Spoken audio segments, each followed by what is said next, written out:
Okay, so I'm doing new patient exams today, and young Van has showed up. No one has told her parents about her lip or tongue tie. And this is what I'm trying to explain, that every general dentist should be aware of examining these, because it does affect a number of things: growth and development, the dentition, there's links related to sleep apnea. So let's start with the tongue. Van, can I get you to open really big? If that's maximum opening, and I ask her to try and lift her tongue on the top of her mouth, you can see it curls forward, not up, right? Now, can you try and put it up where my finger is? Try and put it up where my finger you can see how big that tongue tie is.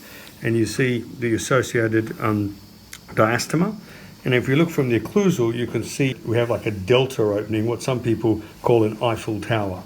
So one measurement is to measure from the insertion of the frenum to the tip of the tongue. And Kotlow has shown that that measurement should be greater than 16 millimeters. So if I just use this little ruler as a guide, can I get you to try and lift your tongue up again? You can see from the insertion to the tip of the tongue is much less than that measurement. That's one thing. The second thing we do, we measure range of motion with this ruler. Now, can I get you just to open really big for me? As this young girl opens, you can see she's opening to about 58 millimeters.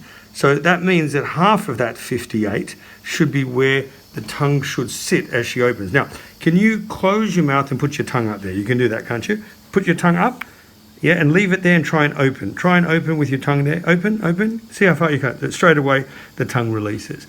So it's releasing much quicker than the halfway point. So that's another indicator. So Audrey Yoon has done the research using this ruler, range of motion.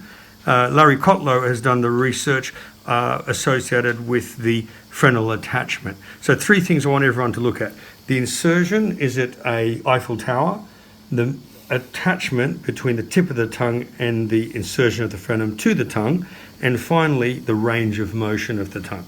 The normal labial frenum should insert into that unattached gingiva. Can you see here it's attaching into the gingiva, and when I lift it, it blanches between the teeth. Some people feel that if you do the frenectomy early, you can't close the diastema due to scar tissue. That's if you use old-fashioned techniques. If you use double diode lasers, there really is minimal scar tissue. So you can do that frenectomy and still close the midline diastema. Other people seem to indicate that if the canines erupt, the frenum will tend to recede. But you can see here this young lady has full eruption of her canines, still has that late maturing labial frenum. So I look at position of the canines, I look at the zone of attached versus unattached gingiva, I see if it's blanching, okay? All these things are what we look at other than just the obvious midline diastema.